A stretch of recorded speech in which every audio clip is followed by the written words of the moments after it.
Welcome in, everyone, and thank you for listening to the 287th ever episode of the Missouri Sports Podcast, brought to you by 106 Apparel and recording from the MSP studio in beautiful Springfield, Missouri. I'm one of your hosts, Cameron Albert, alongside my good friend and fellow Mizzou fan, Kyle DeVries. How you doing today, Kyle?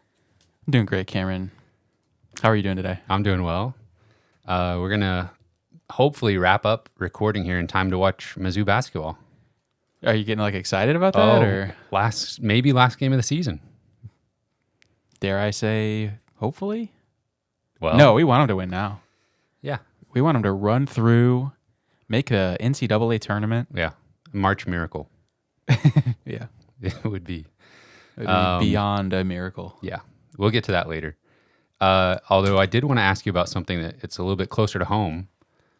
I heard a rumor that maybe Konzo Martin could be returning to Springfield. Is that actually possible?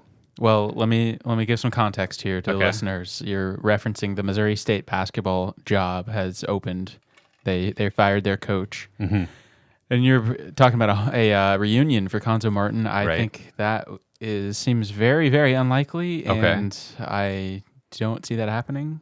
But I guess you never know. I saw an actual article, speculating. Would be the most insane thing ever, which at this point probably means it'll happen since I'm publicly saying that. But, I mean, what's Konzo up to? He's not coaching right now, is he? Last I knew, surely we would know. He started a podcast. Don't know how that's going. Yeah, he's doing some motivational speaking type stuff. Well, that's what he probably should be doing. Yes. I think he's, by all accounts, he's very good at that. I believe that. Yeah.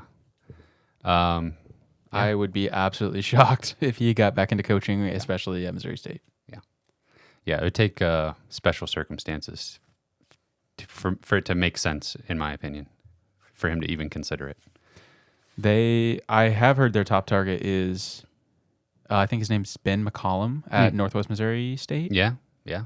He's been killing it there. Yeah, for a while. Yeah. Kind of thought he was going to make the jump for a while. Never has. This would be a kind of maybe like a low stakes jump. Yeah. For him. Mm-hmm. Yeah. Makes sense to me. So what else are we going to talk about this week? We're going to talk about the SEC tournament, basketball tournament. We're going to talk about the transfer portal. We're going to talk about the football spring game coming up, actually the winter game.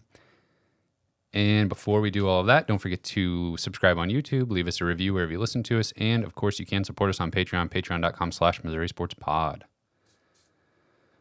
So, Missouri basketball officially finishes the regular season with a record of 8-23, securing the 14 seed in the SEC basketball tournament. Their last win was, can you think of it off the top of your head? I'm looking at it. Central Arkansas in December 30th. So they haven't won in 2024. Wow. They probably won't until October, November. Sheesh. Yeah. The first week of November 2024 is probably going to be the first opportunity to see. Well, you never know what will happen tonight. They play Georgia tonight in the opening round of the SEC tournament. Georgia, 16-15 on the season, 6-12 in SEC play. They got the 11 seed. Yeah, I mean, Missouri was locked into the 14 seed for a while because, no conference wins will do that to you.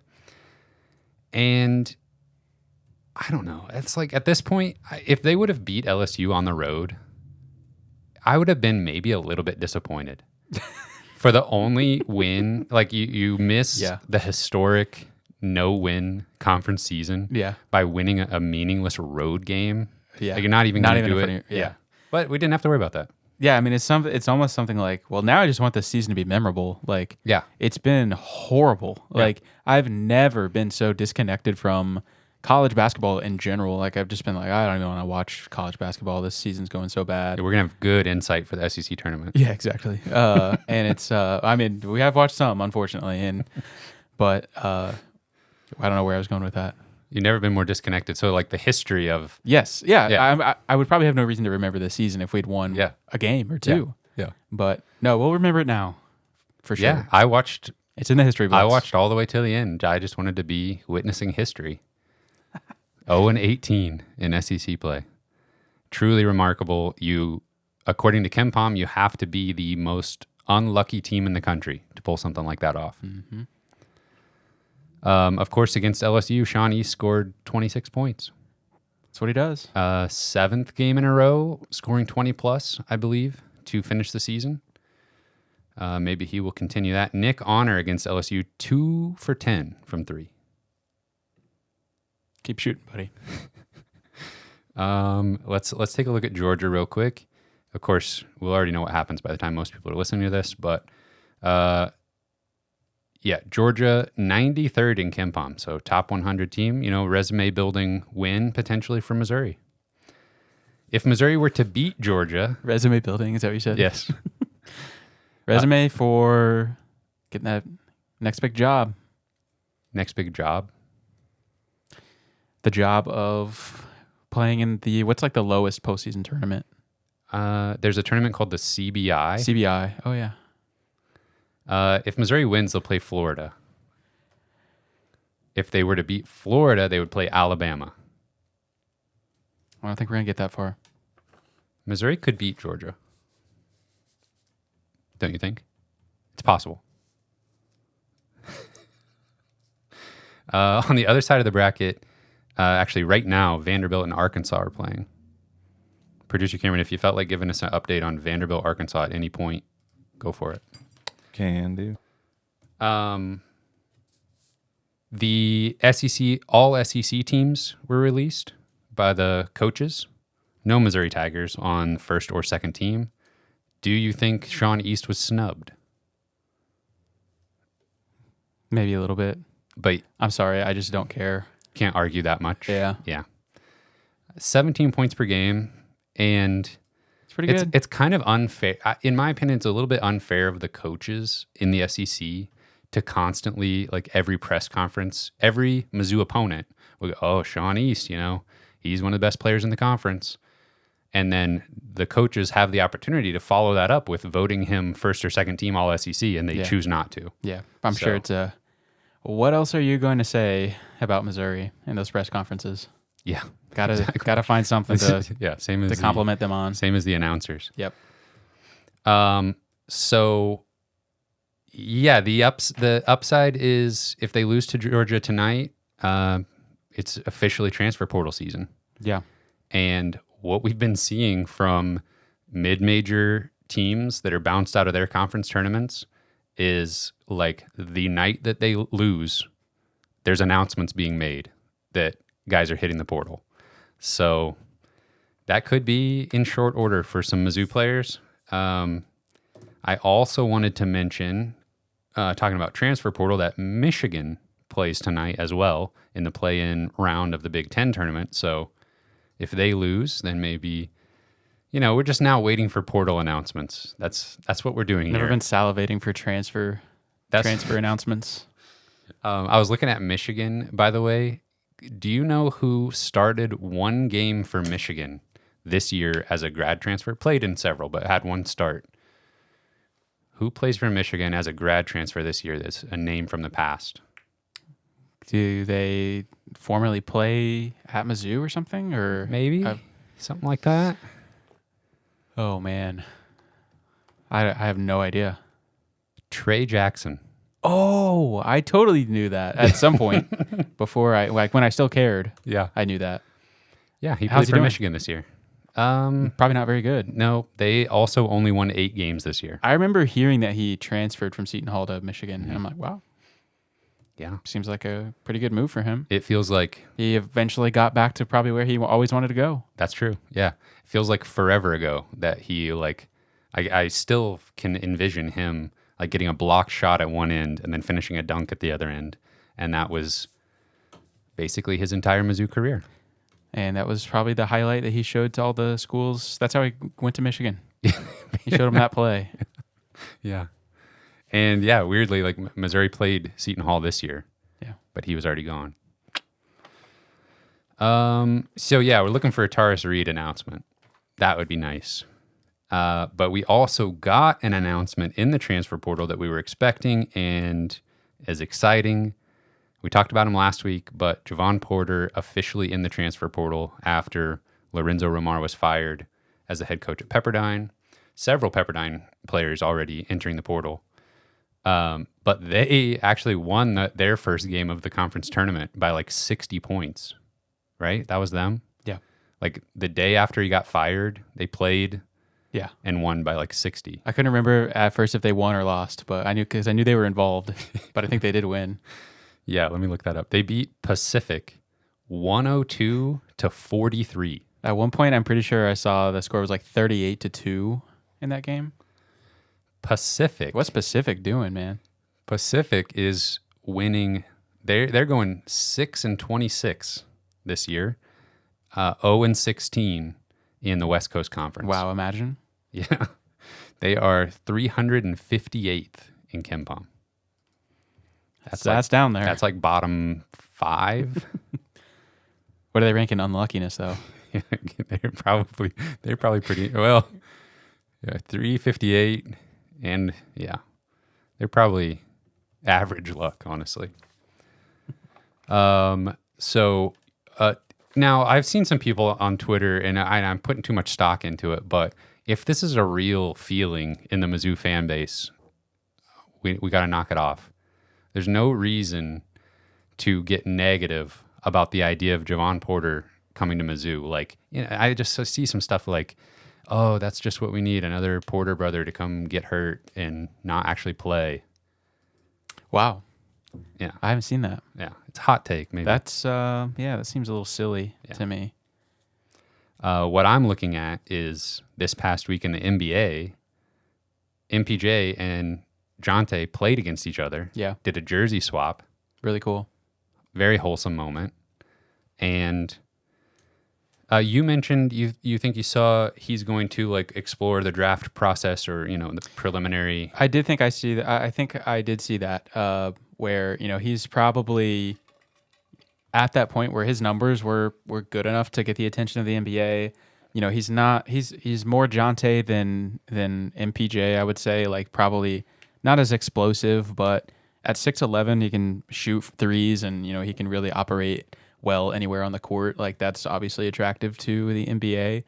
I don't think he's an NBA player yet, but maybe a year where he's proven it at the Power 5 level, and then maybe he's ready.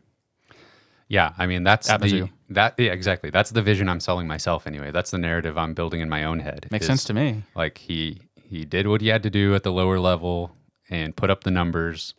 Let him come to the SEC, show that he can still do it against better competition, and then go to the NBA. Yeah, it does seem like at this point, that's who I'd put my money on, is that he's going to end up at Mizzou. But never know. Yeah. Yep, I would like to see some local kids on the Mizzou squad moving forward.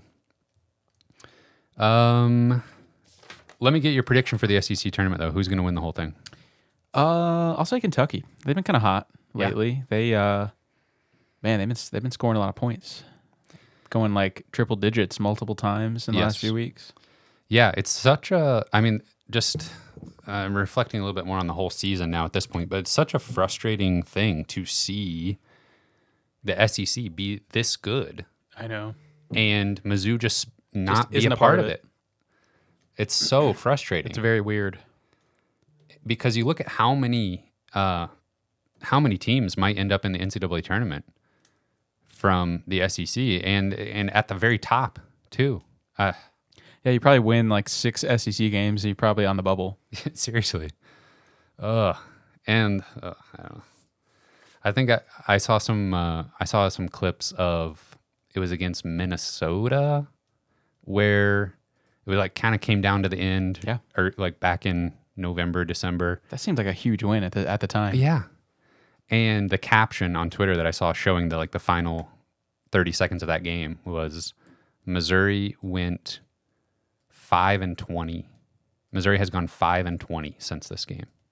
That was maybe a week ago. So yeah, I mean that was kind of like at that point in the season, we knew this was not last year's team, but they were volatile, almost in a good way though, where they would they would have the droughts that they had throughout the entire season, but they would also then go on those huge runs where, those kind of inconsistencies were a little bit annoying, but they would also lead to just like a really exciting stretches and like that huge comeback against Minnesota and stuff like that. So, but they just obviously didn't keep that going throughout the whole year. They just kept the droughts and nothing else. Yeah. Nothing positive.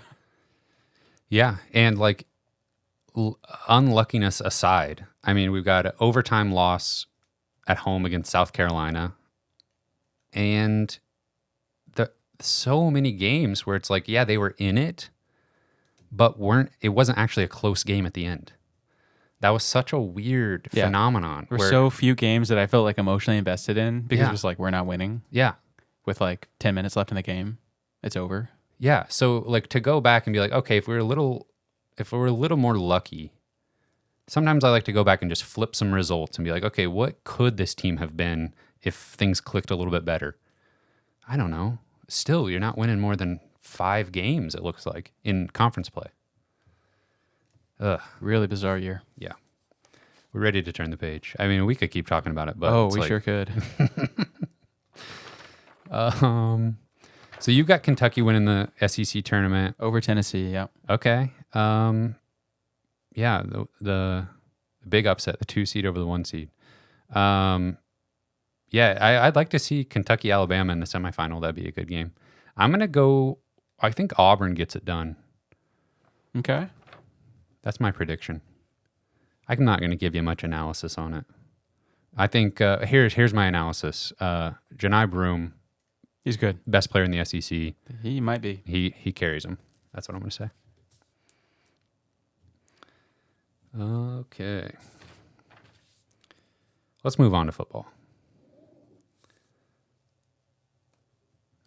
There was an event maybe this past weekend with some recruits or potential prospects. Yeah. Mizzou had a junior day, had a lot of guys on campus, but really just wanted to highlight a couple of guys that were kind of headlining the day. We talked about Jackson Cantwell last week. He was there, and that's obviously kind of the biggest guy of the day. Literally. Probably, yes. Offensive lineman from Nixa, Missouri, 5-star player, or I don't even know if he has, like, if they even have rankings yet in, like, recruiting services, but 100% will be a 5-star. And then they had another 4-star linebacker from Chicago named Christian Pierce that was there. But a lot of guys were there, and probably start familiarizing ourselves with some of those names this summer when we start talking about recruiting more and start watching those guys and what they do in the off season. Yeah, and like you mentioned, the recruiting services, we're still a little ways out on some of these guys, so all those rankings and stuff will start to become a little bit more uniform.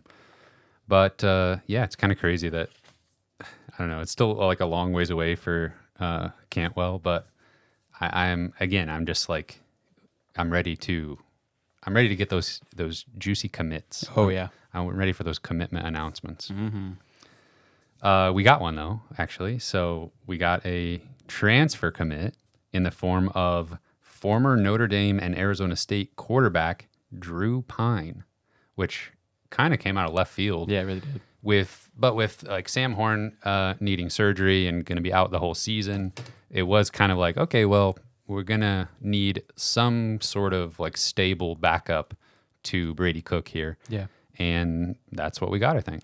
Yeah, it seems like a pretty good pickup considering the circumstances and like the time of year. But just being a little desperate and going out and getting a guy with this pedigree seems pretty good. He doesn't have like a ton of game experience, but being good enough to be recruited by Notre Dame and then going to Arizona State, like that's he's got some talent.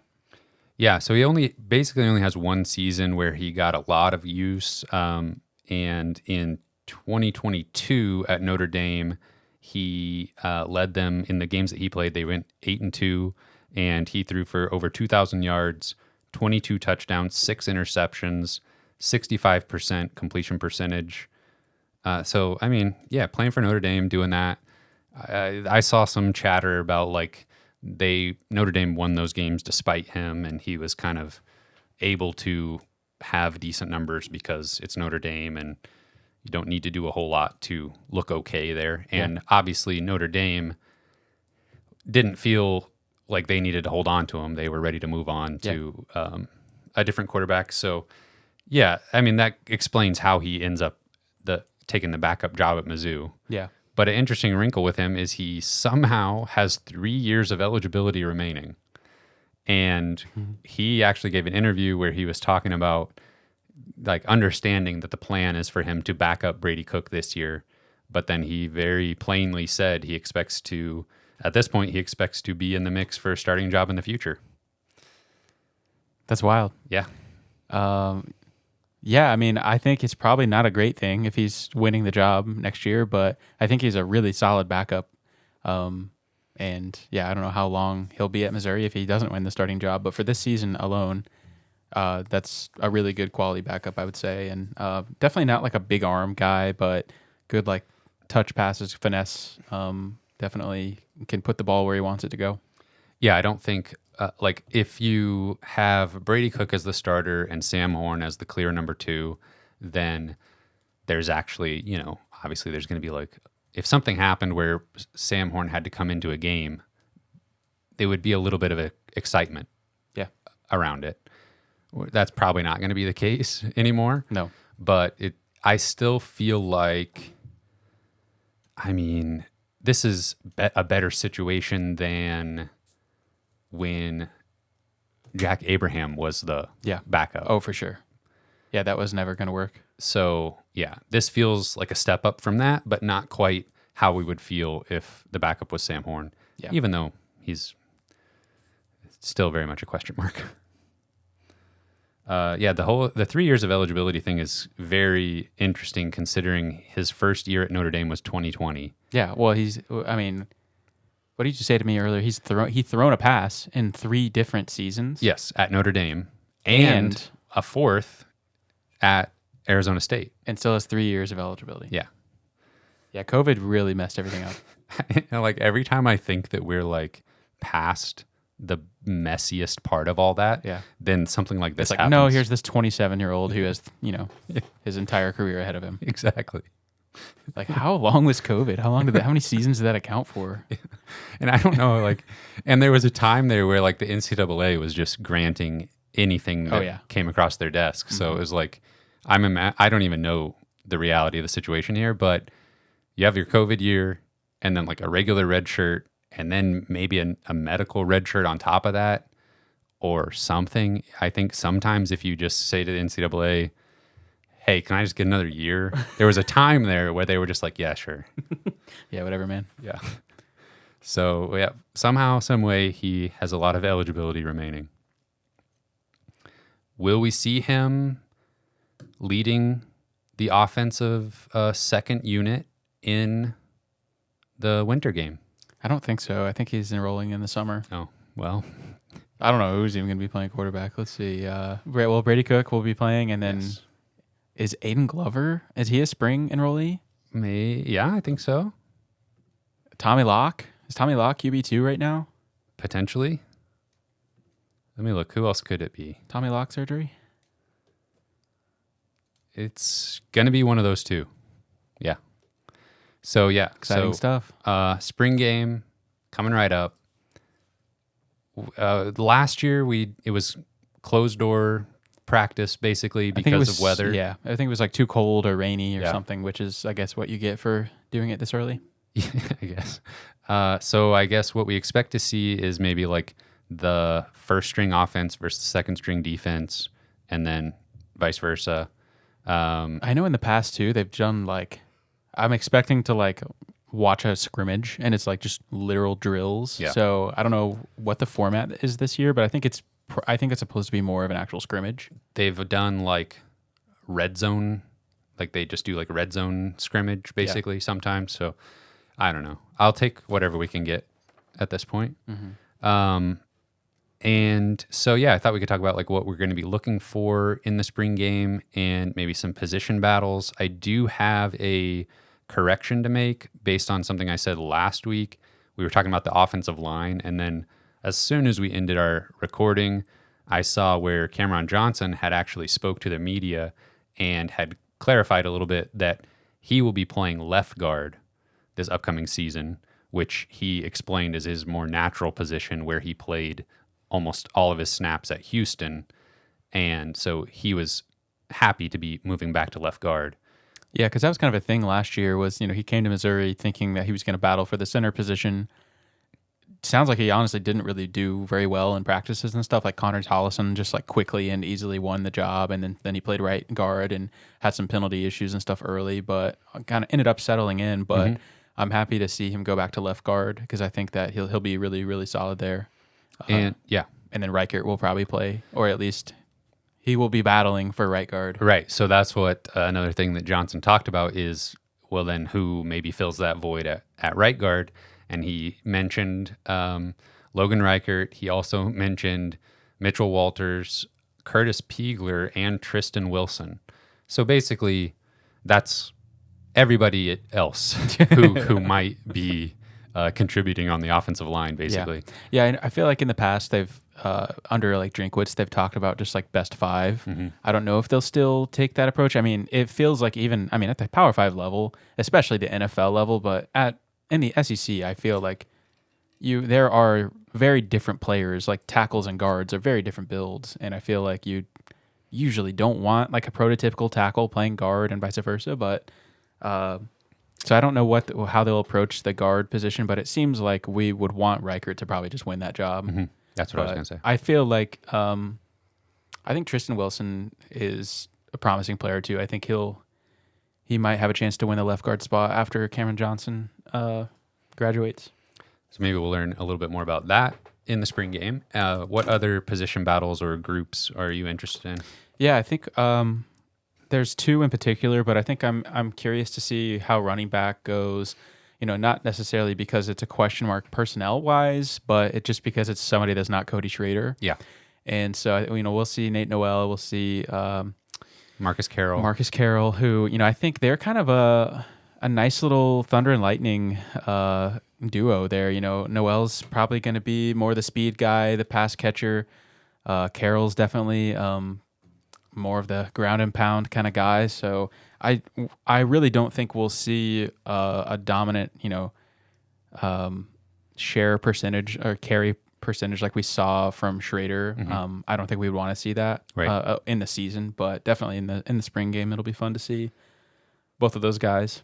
Yeah, and then I had the running back position down as one to watch as well. Those two guys, plus the returners, Jamal Roberts and Tavoris Jones. Give me your way too early prediction. Rank those four guys most to least carries this season. Carries, or I would definitely say Marcus Carroll first.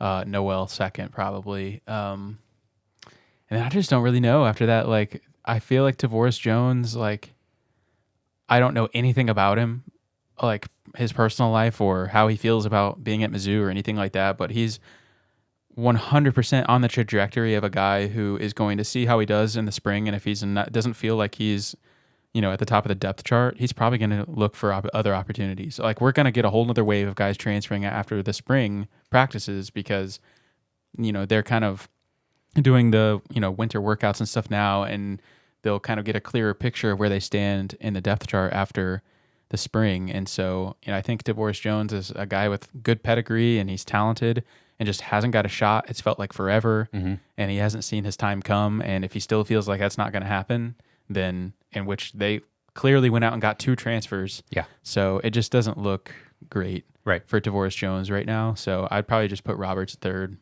and hopefully Tavoris Jones is still playing for us come the fall, but you just never know. Yeah, it's interesting when you think about it, and with NIL and stuff, it's a different ball game because you never know when guys are willing to just chill if the NIL is taking care of them, you know?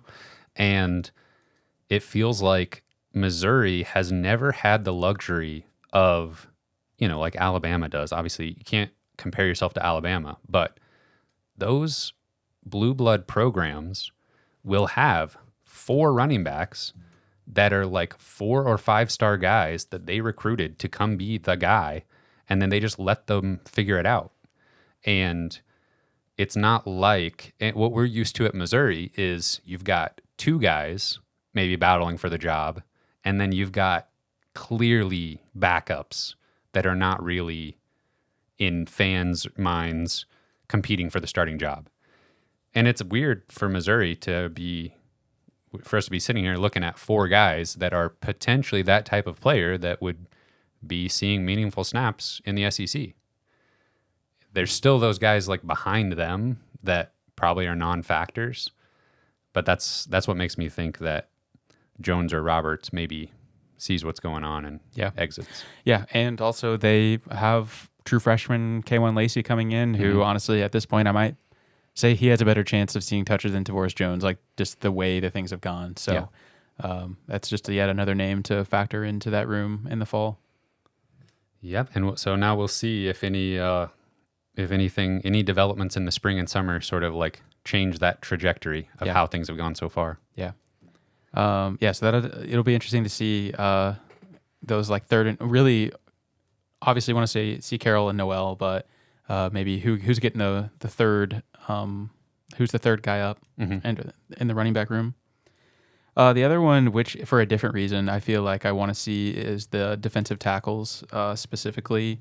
We have a lot of defensive ends, but the defensive tackles outside of Christian Williams, it's a little bit of a question mark.